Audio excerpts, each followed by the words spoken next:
Island of the Blue Dolphins. Chapter 12. How long do you think these days will last? Rontu would look up at me just the same, though he understood none of the words, acting as if he did. Because of this I was not lonely.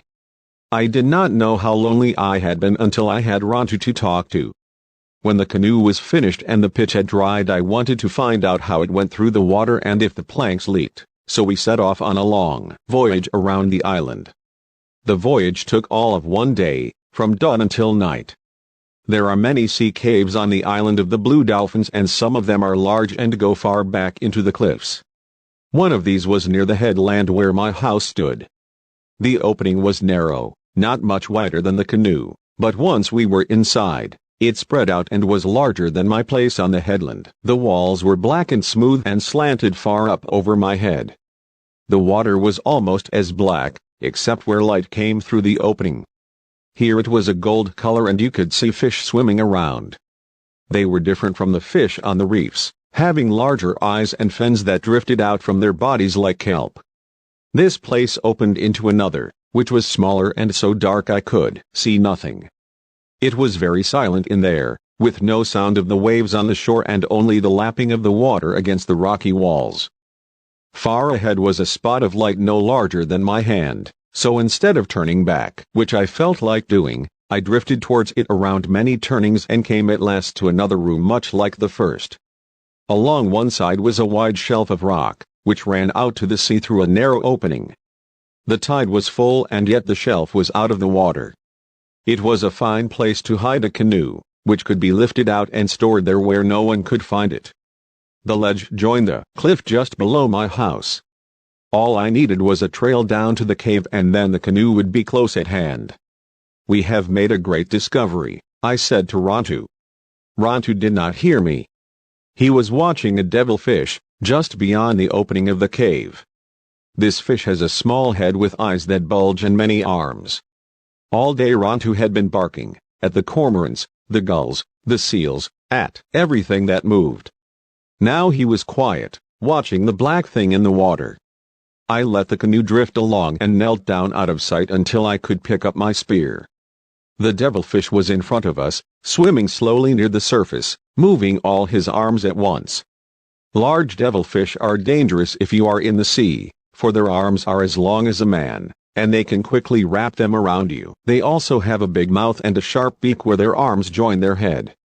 This one was the largest I had ever seen. Since Rontu was standing in front of me and I could not put the canoe into a better position, I had to lean out to use the spear. As I did so, the devilfish saw my movement and let loose in the water a black cloud of liquid which instantly hid him from view. I knew that the devilfish would not be in the center of this cloud, that he had left it behind. I therefore did not aim my spear at it, but picked up the paddle and waited until he appeared. He was now twice the length of the canoe from me, and though I paddled fast I could not overtake him. "Rontu," I said, for he was watching the black cloud in the water, "you have much to learn about the devilfish." Rontu did not look at me or bark. He put his head to one side and then the other, still puzzled, more so when the cloud disappeared and nothing was left except clear water. Devilfish is the best food in the seas. The flesh is white and tender and very sweet. But they are difficult to catch without a special kind of spear, which I now decided to make during the winter when I would have much time. I took the canoe to Coral Cove, not far from the cave, and pulled it up on the shore out of reach of the winter storms.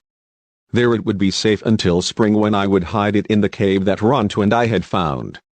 It was easy to paddle and did not leak. I was very happy.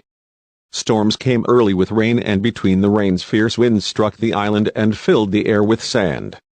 During this time, I made myself another dress, but most of the days I spent fashioning a spear to catch the giant devilfish. I had seen this spear made, as I had seen my father make bows and arrows, yet I knew little about it, no more than I had about the others. Still I remembered how it looked and how it was used. From these memories I made it after many errors and many hours of work, sitting on the door while Rontu slept nearby and the storms beat upon the roof. 4 of the sea elephant teeth were left, and though I broke all except one, This I worked down to a head with a barbed point. I then made a ring and fastened it to the end of the shaft, and into this ring fitted the head, which was tied to a long string made of braided sinew. When the spear was thrown and struck a devilfish, the head came loose from the shaft. The shaft floated on the water, but the pointed barb was held by the string which was tied to your wrist. This spear was especially good because it could be thrown from a distance. On the first day of spring I went down to Coral Cove with my new spear. I knew it was spring because that morning at dawn the sky was filled with hawks of darting birds. They were small and black and came only at this time of year. They came out of the south and stayed for 2 suns, hunting food in the ravines, and then flew off in one great flight towards the north. Rontu did not go with me to the beach because I had let him out of the fence and he had not returned. The wild dogs had been to the house many times that winter and he had paid no heed to them, but the night before, after they had come and gone, he had stood at the fence. He stood and whined and walked up and down. It worried me to see him act so strangely, and when he refused to eat I finally let him out. Now I pushed the canoe into the water and drifted towards the reef where the devilfish lived. The water was so clear that it was like the air around me. Far down, the sea ferns moved as though a breeze were blowing there, and among them swam the devilfish trailing their long arms. It was good to be on the sea after the winter storms, with the new spear in my hand, but all the morning as I hunted the giant devilfish I kept thinking of Rontu. I should have been happy, yet thinking of him I was not. Would he come back, I wondered, or had he gone to live with the wild dogs? Would he again be my enemy? If he were my enemy, I knew that I could never kill him, now that he had been my friend. When the sun was high I hid the canoe in the cave we had found, for once more it was the time the Aleuts might return, and with the 2 small bass I had speared, though not the giant devilfish, I went up the cliff.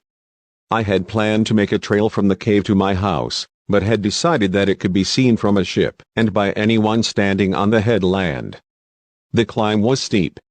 As I reached the top, I paused for breath.